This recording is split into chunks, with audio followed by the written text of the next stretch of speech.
प्रकृति के बिना हम मानव जीवन की कल्पना नहीं कर सकते।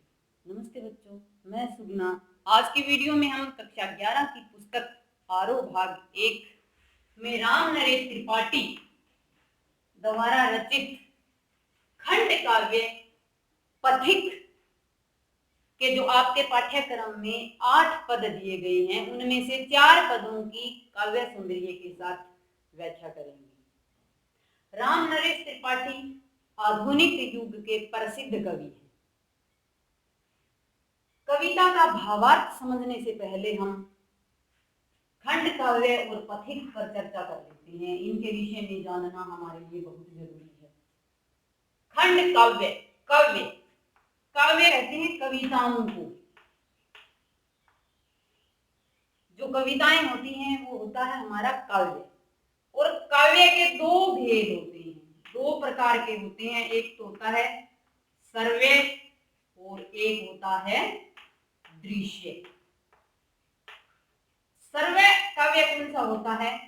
जिस काव्य को हम किसी से सुन करके या पढ़ करके इसका अर्थ ग्रहण करते हैं, उसके आनंद की प्राप्ति करते हैं, वो होता है हमारा सर्वे काव्य। और दृश्य काव्य कौन सा होता है?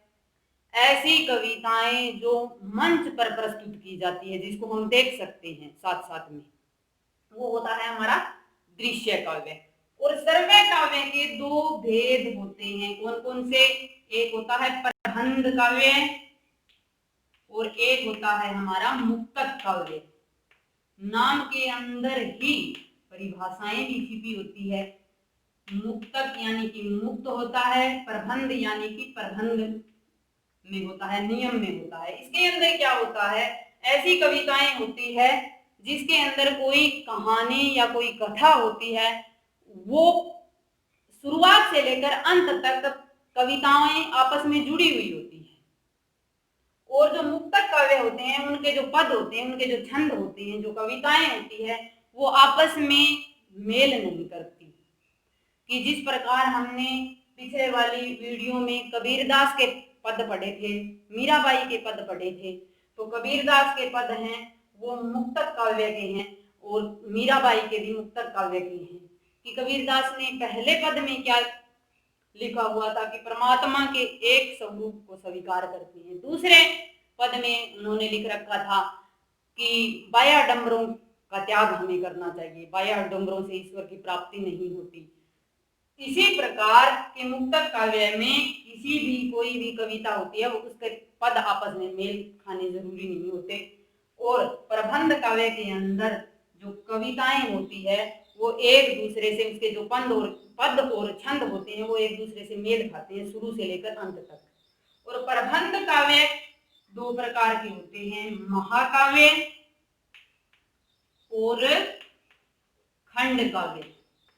महाकाव्य और खंड काव्य। महाकाव्य किसे कहते हैं?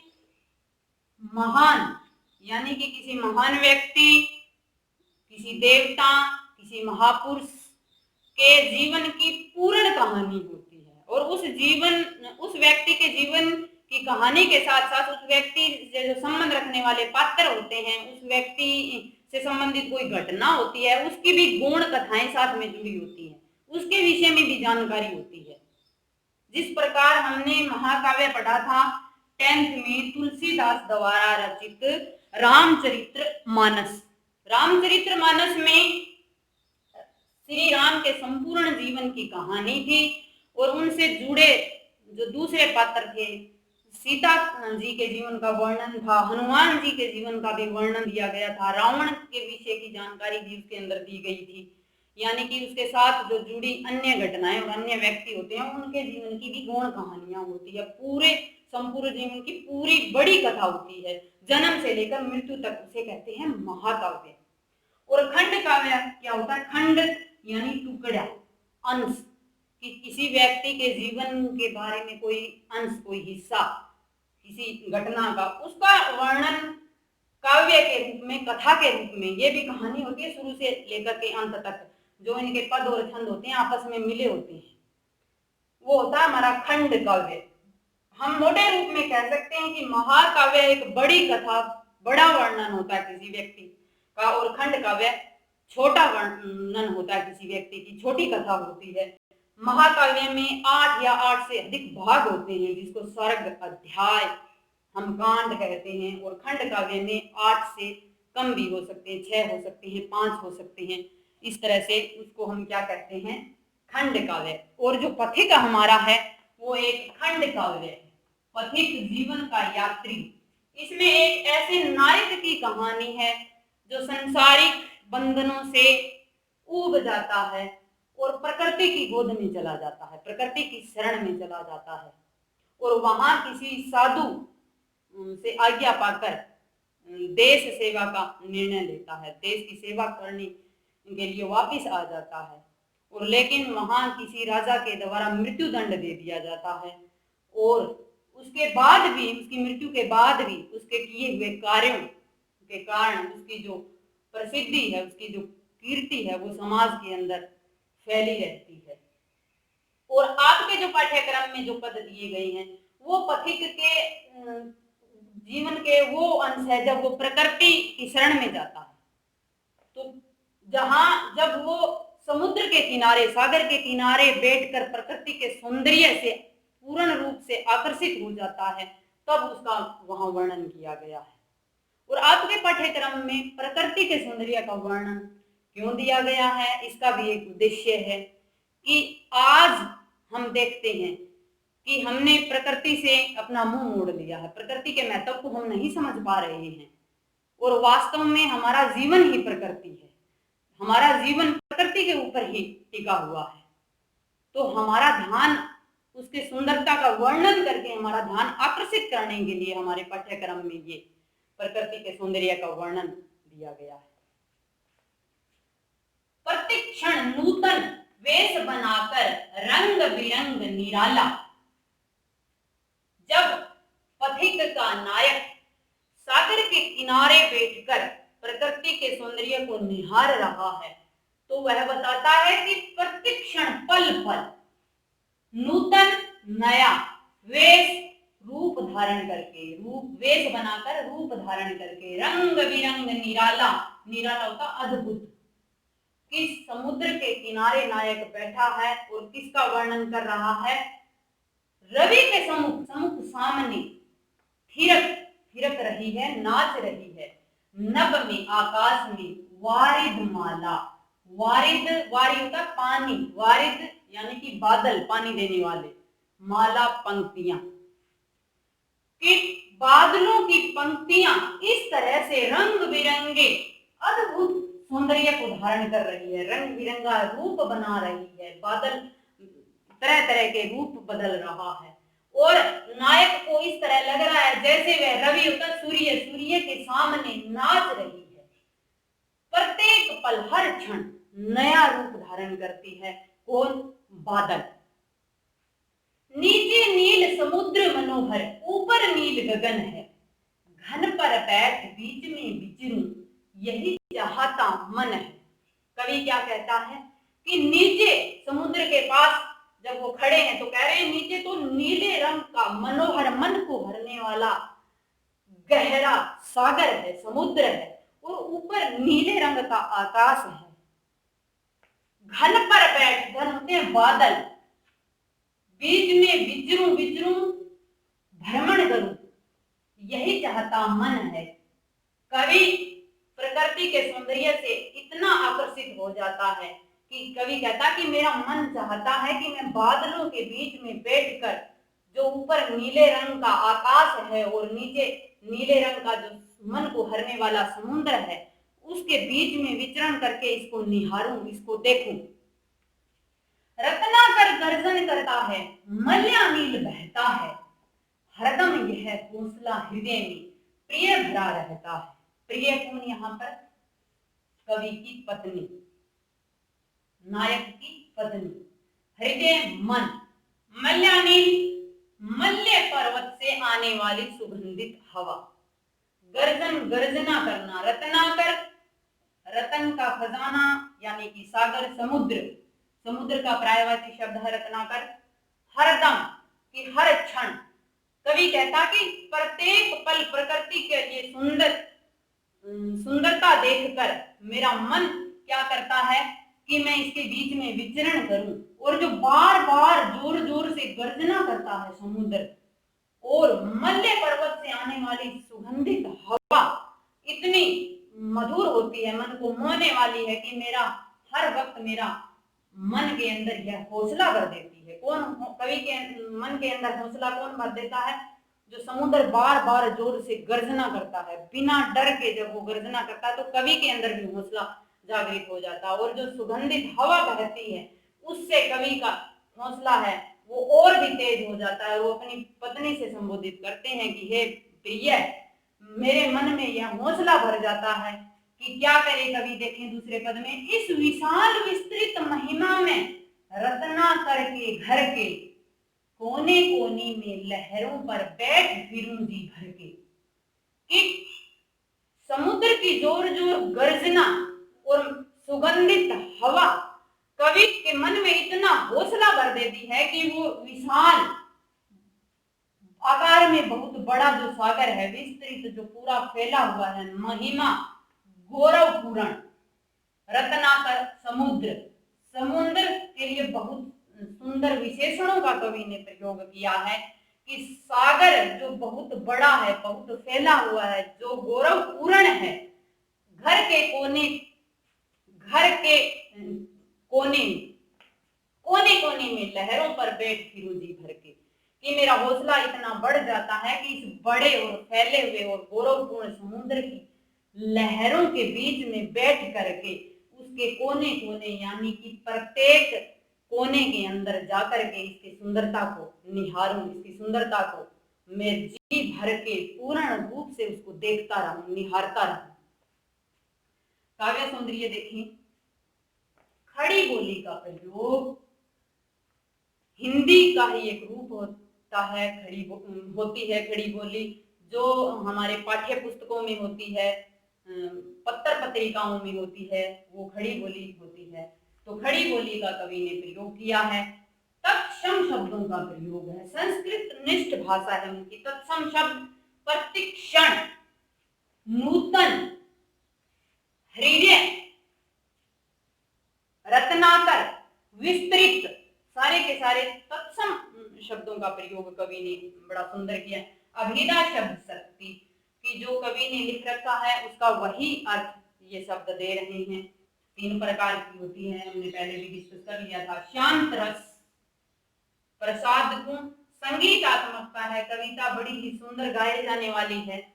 दृश्य बिंब, बिंब यानी कि शब्दों का चित्र जब पाठकों के सामने प्रस्तुत हो जाता वही बिंब होता है। हमारी इंद्रियों के आधार पर 5 तरह के बिंब होते हैं: दृश्य, श्रव्य, घ्रात, आस्वाद्य और स्पर्श। दृश्य बिंब कहाँ आता है? ऐसे शब्द हमारे सामने, आंखों के सामने जो चित्र प्रस्तुत हो रहा है। जैसे कवि ने यहाँ लिखा है कि रंग बिरंगा जो बादल है वो रूप बदल रहा है, तो हमारी आंखों के सामने बिल्कुल बादल से दिखाई दे रहे हैं। दृश्य बिंब का सुंदर प्रयोग। छंद बदलता है, छंद मिल रहे हैं, तुक, यति, गति आपस में, तो छंद बदलता है। प्रकृति के सौंदर्य का वर्णन कवि ने किया है।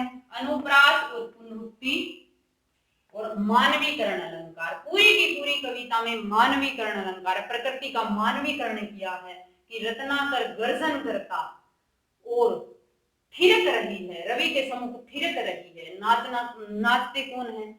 प्राणी, व्यक्ति नाचते हैं, मानव नाचते हैं। यहाँ पर किसको नाचते हुए बताया है? वारिधमाला को।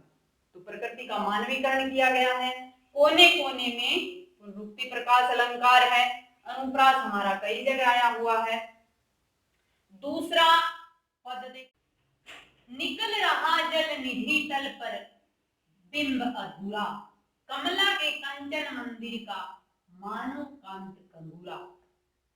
समुद्र के किनारे कवि खड़ा हुआ प्रकृति का अवलोकन करते हुए कह रही हैं कि जब समुद्र के किनारे सूर्य निकलता है तो कितना मनोहारी दृश्य वहां होता है, कितना सुंदर नजारा वहां प्रकृति का हम देख सकते हैं। कि निकल रहा जल निधि समुद्र, तल सते पर बिंब छाया, अधूरी आधी। कि जब सूर्य निकलता है तो उसकी आधी परछाई, उसकी सूर्य की आधी परछाई जो समुद्र के ऊपर, समुद्र की सतह के ऊपर दिखाई देती है, वो किस प्रकार लगती है? कमला की कंचन मंदिर, कंचन मंदिर, कंचन सोना, सोने के मंदिर, कमला कौन? लक्ष्मी का मानव कांत होता है सुंदर, चमकीला, कंगूरा, गुमटी, जो मंदिर के ऊपर ऐसे अर्धगोलाकार के रूप में हम वो गुमटी देखते हैं, गुंबद देखते हैं उसको, कि कितना सुंदर होता है वो। लक्ष्मी के मंदिर होता है वो, सोने का मंदिर, उसके ऊपर वो सोने की गुमटी बड़ी सुंदर लगती है। तो कवि यहाँ बता रहे हैं कि जो समुद्र की सतह पर जब सूर्य निकलता है तो वो इस प्रकार लग रहा है जैसे लक्ष्मी के सोने के मंदिर का घुमटा हो। लाने पुण्य भूमि पर लक्ष्मी की असवारी, रत्नाकर ने निर्मित कर दी स्वर्ण सड़क अति प्यारी। पुण्य भूमि पवित्र धरती, लक्ष्मी असवारी सवारी, रत्नाकर सागर, निर्मित निर्माण कर दी स्वर्ण सड़क सोने की सड़क अति प्यारी, बहुत ही सुंदर। और जब सूर्य की किरणें समुद्र की सतह पर पड़ती है ऐसे लंबी, तो कवि को कह रहे हैं कि इस प्रकार लग रही है जैसे रत्नाकर ने, जैसे समुद्र ने बना दी, निर्माण कर दी सोने की सड़क, बहुत ही सुंदर, कि जैसे समुद्र ने सोने की सड़क इतनी सुंदर बनाई है और इसके ऊपर लक्ष्मी की सवारी आने वाली, कि लक्ष्मी की सवारी को लाने के लिए, लक्ष्मी की सवारी को इस पुण्य भूमि, इस धरती पर सागर और प्रकृति को पवित्र माना है, कि इस पवित्र धरा पर लाने के लिए जैसे समुद्र ने सोने की सड़क बना दी है। निर्भय दृढ़ गंभीर भाव से गरज रहा सागर है, लहरों पर लहरों का आना सुंदर अति सुंदर है। निर्भय बिना डर का, दृढ़ अचल गंभीरता के साथ गर्जना करता है, लहरों पर लहरों का आना सुंदर अति सुंदर, अति सुंदर बहुत ही अधिक सुंदर। कवि क्या बताते हैं कि समुद्र बार बार इतनी जोर जोर से गर्जना करता है, बड़ी गंभीरता के साथ, बिना डरे हुए, जिस प्रकार बड़े ही अचलता के साथ, दृढ़ विश्वास के साथ समुद्र गर्जना करता है, लहरों पर लहरों के आना, एक लहर उठती है, एक बैठ जाती है, लहरों के ऊपर लहरें आती जाती रहती हैं। इतना सुंदर कवि कह रहे हैं। अति सुंदर में कहने का कवि का क्या तात्पर्य है कि मेरे पास शब्द नहीं है, अत्यधिक इतना सुंदर वो नजारा है प्रकृति का। और फिर कवि बताते हैं कि कहो यहां से बढ़कर सुख क्या पा सकता है प्राणी, अनुभव करो हृदय से हे अनुराग भरी कल्याणी। कल्याणी कल्याण करने वाली, अनुराग भरी प्रेम से भरी हुई, हे संबोधन शैली का प्रयोग करते हुए कवि ने कहा है अपनी पत्नी के लिए कि हे प्रेम से भरी हुई, हे कल्याण करने वाली, हे प्रिय, हे मेरी पत्नी, यहां से, यहां कहां से? प्रकृति की गोद से, प्रकृति के पास से, प्रकृति के अलावा इससे बढ़कर की दूसरी जगह क्या सुख मिल सकता है? प्रश्नात्मक शैली, प्रश्नालंकार कवि ने यहाँ प्रस्तुत किया कि प्राणी यानी कि मानव, कोई व्यक्ति, कोई प्राणी, कोई जीव, क्या इस सुंदरता के सिवा इससे बढ़कर कोई सुंदर चीज है? इसके अंदर जो सुख है, अपार सुख सामर्थ्य है, वो कहीं दूसरी जगह नहीं हो सकता। अनुभव करो, अनुभव की एहसास करो, महसूस करो, इसको आप समझो कि क्या इससे, इसके अलावा कोई और दूसरी जगह हमें शांति मिल सकती है, कोई सुख मिल सकता है। ये देखें, खड़ी बोली का प्रयोग पहले वाले पद्यांश में हमने कर लिया। तत्सम शब्द जल निधि, संस्कृत के शब्द होते हैं तत्सम, पुण्य, निर्भय, दृढ़, कल्याणी, ये सारे के सारे तत्सम शब्द हैं। अभिधा शब्द शक्ति, बिल्कुल कवि ने लिख रखा है, हमें बिल्कुल सरल आसानी से समझ में आ रहा है। शांत रस की, जो हमारे अंदर जो निर्वेद की भावना है, जिस कविता को पढ़कर वो जागृत हो जाए, वैराग्य की भावना। कहने का तात्पर्य है कि जो कवि कह रहा है हमें उसमें संतुष्टि हो, हमें संतोष मिले कि हाँ कवि ने ठीक कहा है, वहां हमारा शांत रस आता है। शांत रस, प्रसाद गुण, सरल सहज भाषा जहाँ होती है वहां हमारा प्रसाद गुण होता है। शांत रस के अंदर भी प्रसाद गुण समाहित होता है। संगीतात्मकता है, कविता गाए जाने वाली है। दृश्य बिंब, जैसे ही बड़ा सुंदर बिंब प्रस्तुत किया है, यहाँ उदाहरण के साथ कवि ने ये बिंब प्रस्तुत किया है कि सूर्य निकलता हुआ समुद्र की सतह पर कैसा लग रहा है। हमें हमारी आंखों के सामने बिल्कुल वह सीन, वह नजारा दिखाई देता है। तो दृश्य बिंब प्रकृति के सौंदर्य का वर्णन किया है। छंदबद्धता है, मानवीकरण अलंकार है कि यहाँ प्रकृति का पूरा मानवीकरण किया गया है। अनुप्रास अलंकार कई जगह, सवर्ण, सड़क। उत्प्रेक्ष अलंकार कहाँ है? मानव कांत तंबूरा में हमारा उत्प्रेक्ष अलंकार है। प्रश्न अलंकार, यहाँ प्रश्नवाचक शैली के साथ हम देख सकते हैं।